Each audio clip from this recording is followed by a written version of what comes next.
जहर मुक्त खेती के इस अभियान में मैं हूं आज छत्तीसगढ़ के सरगुजा जिले में। सरगुजा जिले में आज हूं और आप देख रहे हैं कि ये बैगन की खेती लगी। बहुत सारे किसान ऐसे हैं जो जून के लास्ट में और जुलाई में भी बैगन की खेती करेंगे। ये बैगन मई के फर्स्ट वीक में लगाया गया है। मैं आपको इस वीडियो में बताऊंगा कि बैगन की सफल खेती करनी है तो उसके लिए आपको कुछ बातों का ध्यान रखना नितांत आवश्यक है। खेती में यदि इन चीज़ों का आप ध्यान रखेंगे तब आप बैगन की सफल खेती कर पाएंगे। चूँकि जुलाई में जो लोग लगा रहे हैं या जून में जो लोग लगा रहे हैं उन लोगों के लिए सबसे बेहतर होगा कि आप जब भी बैगन लगाएं तो बेड़ पे लगाएं। जैसा कि आप ये देख रहे हैं कि यहाँ बेड़ के साथ साथ मेड़ के साथ साथ इस पे मल्चिंग पेपर का बहुत अच्छा प्रयोग किया गया है। बेड़ से बेड़ की दूरी लगभग 5 से 6 फीट है और प्लांट से प्लांट की दूरी 2.5 से 3 फीट है। इस तरीके से बेड़ बनाने से पहले गोबर की खाद आपके पास हो तो गोबर की खाद अपने खेतों में डालें, बैक्टीरियल खाद डालें और लास्ट में जब ये बेड़ बनाया गया, ये अंतिम में जब आप बेड़ बनाते हैं तो उस पे भूमि का शोधन जरूर करें। जैसे कि मिर्च में इसमें बैगन में एक रोग आता है कि बैगन का पौधा खड़ा खड़ा सूखने लगता है, जड़ें काली होकर के सूखने लगती हैं। ये एक प्रकार का फंगस होता है जो हमारी सॉइल में होता है।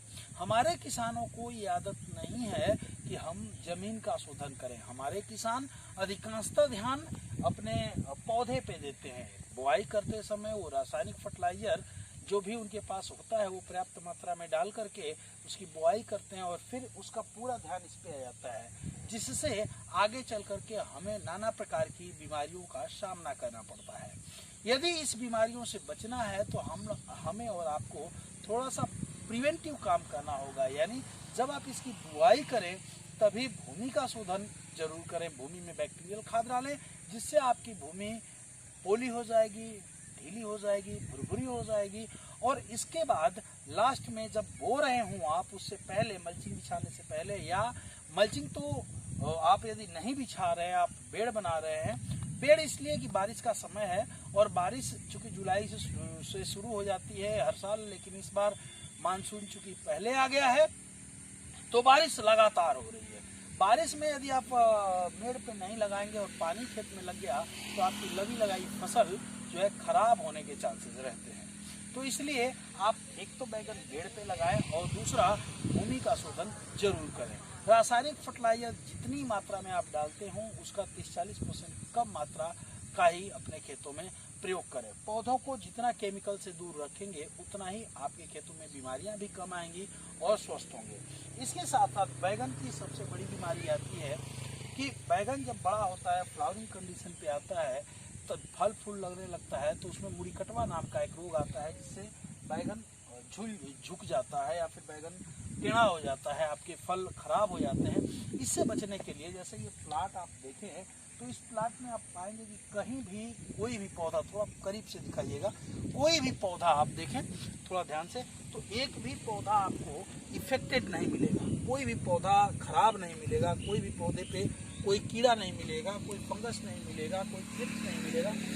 इसके लिए इन चीज़ों को आप अपने खेतों में यदि चाहते हैं कि ये चीज़ें ना आए तो मैं हमेशा और भी बताता रहता हूँ कि आप अपने खेतों में अमावस्या के एक दिन पहले, पूर्णिमा के एक दिन पहले या उस दिन पूर्णिमा अमावस्या के दिन या एक दिन बाद, 3 दिन हैं, 15 दिन में 3 दिन है, उसमें से एक दिन नीम के तेल का स्प्रे एक एक्टिवेटर के साथ, एक स्टिकर के साथ में ग्रोथ के लिए दवा मिला करके स्प्रे करें।